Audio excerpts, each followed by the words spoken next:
Have you ever noticed as we get older, we become even more giving, more forgiving, and sometimes a little too patient with the people around us? It's almost like life teaches us to soften. And while that's a beautiful thing, sometimes it's also where we get hurt the most. Tell me if this sounds familiar. You do everything you can to be kind. You stretch yourself thin, trying to accommodate others. You let things slide, thinking it's not worth the fight anymore. But in the end, you are left feeling drained, unappreciated, and even a little resentful. If you have ever felt like that, you are not alone. Today, I want to have a heart to heart conversation with you because after 60, we have earned the right to be kind to ourselves first. That's right, kindness is a gift and it should never be wasted on people who don't value it. It's not about becoming bitter or hard, it's about protecting the peace and happiness you deserve. So, today we are going to talk about the kinds of people you should stop being overly kind to, and why doing so might just be the most powerful, freeing thing you do for yourself at this stage in your life. Let's start with a group that many of us know all too well: the constant complainers. You know the ones. No matter what good is happening in the world, no matter how many blessings are right in front of them, they find a way to drag every conversation into negativity. You mention a beautiful sunny day, and they'll talk about how the sun is too bright. You share good news about your grandchild graduating, and somehow they'll find a way to sour the moment. Now, when we were younger, we might have spent hours listening to them, offering advice, trying to lift their spirits. But after 60, our energy is too precious. You don't have to be rude. You don't even have to argue. You simply need to recognize when someone is committed to being miserable and refuse to let them pull you into that darkness. It's not selfish, it's self preservation. You can wish them well from a distance and spend your time with people who lift you up, not drag you down. Another group to watch out for: the takers. They are the folks who are always around when they need something, but are nowhere to be found when you are the one in need. Maybe it's a neighbor who always needs a ride but never offers one back. Maybe it's a relative who only calls when they want money or favors. Maybe it's a so called friend who only checks in when they have a problem to unload but vanishes when you just need a listening ear. I want you to really hear me on this. Your time, your love, your energy, they are valuable. You spend decades giving to others, raising families, building careers, helping communities. Now is the time to be a little more discerning. Being endlessly kind to takers only teaches them to take more. Setting healthy boundaries isn't mean, it's how you honor all the years you have worked to become the wise, strong, caring person you are today. And while we are talking about valuing ourselves, let's not forget the critics, the people who always seem to have something negative to say about what you are doing, how you are living, or the choices you make. Maybe it's a friend who comments on your appearance every time you meet, as if aging is a flaw. Maybe it's a family member who questions how you spend your time that you are retired. Or maybe it's someone who scoffs at your dreams of traveling, learning a new hobby, or simply living your life the way we want.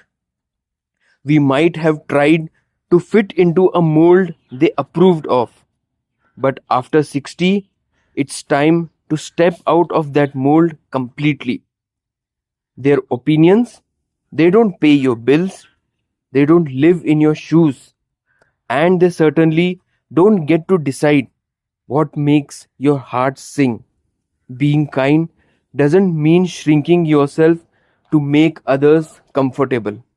It means living your truth boldly and refusing to let criticism steal your joy.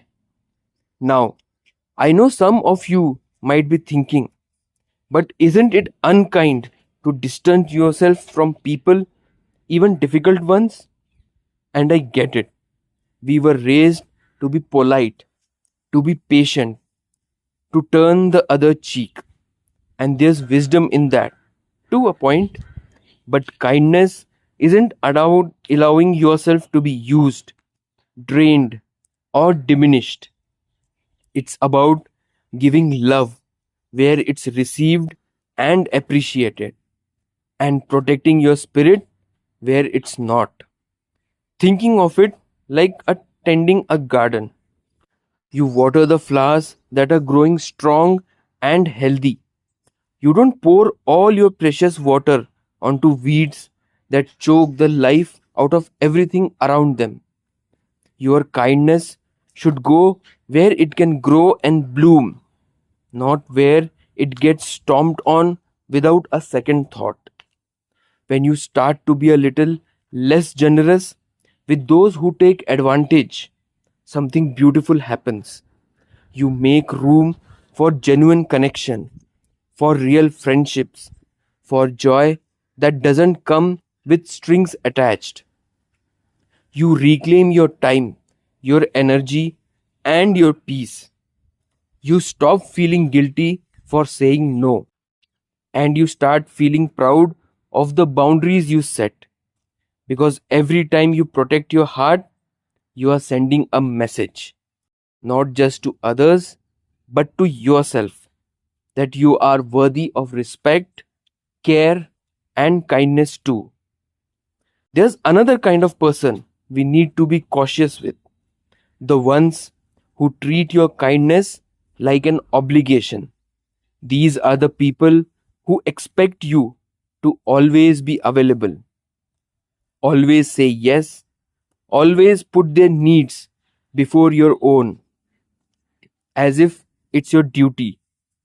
Maybe it's grown children who assume you'll drop everything to babysit at a moment's notice.